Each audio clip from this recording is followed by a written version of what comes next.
Waalaikumsalam warahmatullahi wabarakatuh. Sehat semuanya? Oke ya, terima kasih. Ini kameranya sudah banyak yang on. Oke, sebelum dimulai untuk pertemuan hari ini, mohon salah satu untuk bersedia pimpin doa. Untuk mengawali kegiatan pagi hari ini, silakan berdoa menurut agama dan kepercayaan masing-masing. Berdoa mulai. Selesai. Oke, terima kasih Mbak Dia Anda sudah memimpin doa untuk hari ini.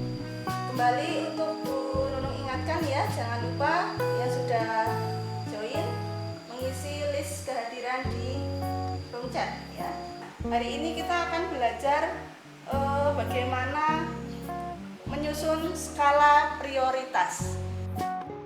Mengapa kita belajar tentang cara menyusun skala prioritas? Ada tujuan yang ingin kita capai. Ya. Yang pertama, ini ada tujuan umumnya.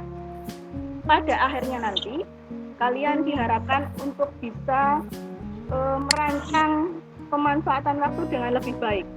Kalau kemarin mungkin tidak ada yang baik, harapannya setelah ini bisa menjadi lebih baik lagi. Kemudian secara khusus, tujuan kemampuan merancang ini nanti akan diuraikan atau diperoleh dengan yang pertama, kalian bisa menegaskan pentingnya menyusun skala prioritas itu untuk apa. Kemudian itu tujuan kita pertemuan pada hari ini. Dengan apa tujuan ini kita capai? Ini ada 3 langkah ya, ada step-step yang akan kita pelajari hari ini. Yang pertama, analisis dari video YouTube. Kemarin sudah Bu Nunung share, sudah Bu Nunung sampaikan. Supaya waktunya efektif dan efisien, nanti sambil Bu Nunung sampaikan, kita sambil diskusi. Barangkali ada pertanyaan juga silakan diajukan. Gitu ya, sampai sini jelas? Jelas, Bu. Oke.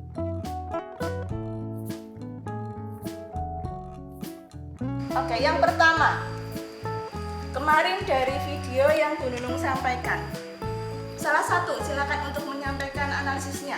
Jadi apa yang terjadi di situ? Apa yang kalian lihat dari pameran itu? Silakan salah satu untuk mewakili diskusi. Menurut kamu? Belajarlah sungguh-sungguh. Jangan sampai menyesal di akhir, Bu. Jangan menyesal di akhir. Oke, menurut Afifah dari video itu, belajar yang sungguh-sungguh, jangan menyesal di akhir. Oke, terima kasih Afifah. Sekarang, Kak Dante. Menurut kamu yang terjadi apa, Mbak? Di video itu, yang terlihat.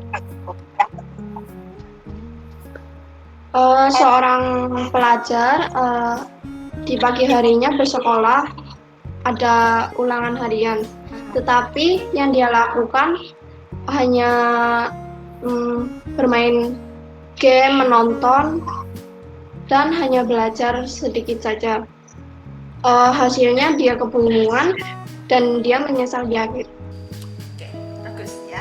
Ya, jadi di situ terlihat contoh siswa yang malamnya lembur main HP maksudnya, game dan sebagainya. Kemudian pagi itu sudah kesiangan, terlambat, kemudian ada ulangan, dia tidak bisa mengerjakan. Sering ya? Sering ada di sekitar kita seperti itu? Iya. Oke. Menurut kalian, harusnya bagaimana supaya itu tidak terjadi?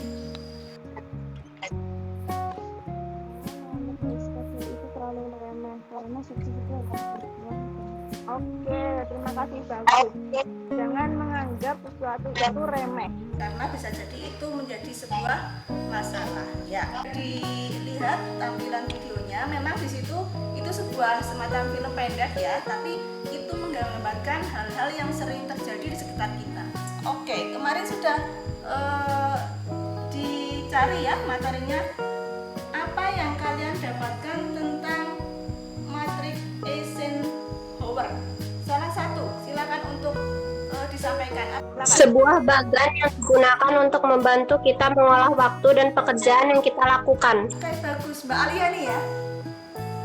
Ya, sip Mbak Alia. Ya, bagus. Jadi matriks Eisenhower itu adalah sebuah bagan yang membantu kita untuk menentukan mana yang penting, mana yang kurang penting, gitu ya.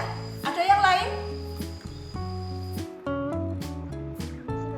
Eisenhower matrix adalah sebuah bagian yang digunakan untuk membantu kita mengolah waktu dan pekerjaan yang kita lakukan. Oke. Seringkali kita merasa A lebih penting dari B, B lebih penting dari C, itu hanya perkiraan.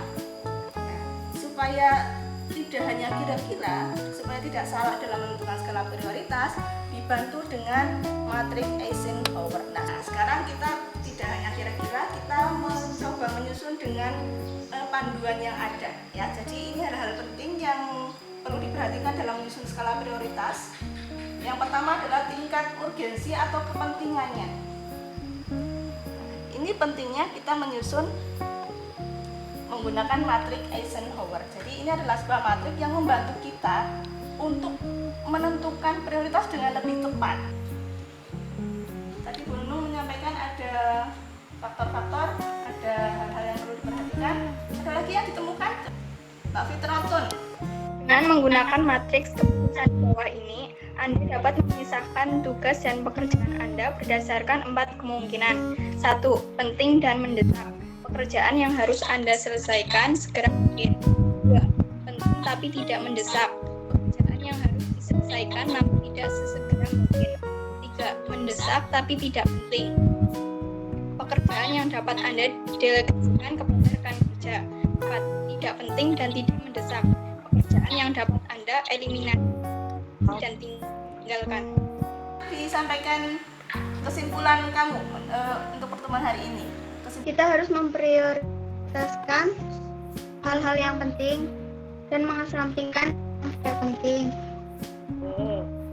Dan jangan menganggap remeh hal-hal yang kecil. Oke, ya. Terima kasih Mbak Puji Astuti.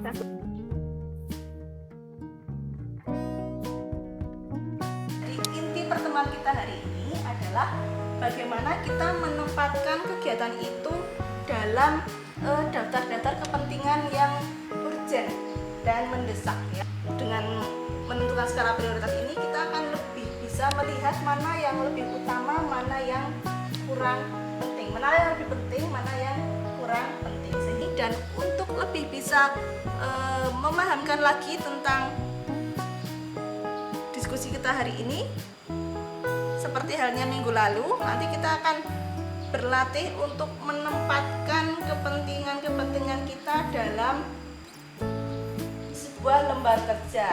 Ya, nanti lembar kerja ini Bu Nunung share melalui grup WA. Ada 3 lembar kerja. Dan terakhir, setelah kamu tempatkan dalam kotak-kotak ini, tugas terakhir adalah kamu menyusun jadwal kegiatan harian. Jadwal kegiatan harian ini versinya bebas, silahkan. Untuk LK 1, 2, dan 3 nanti Bu Nunung kirim lewat WA group. Ya.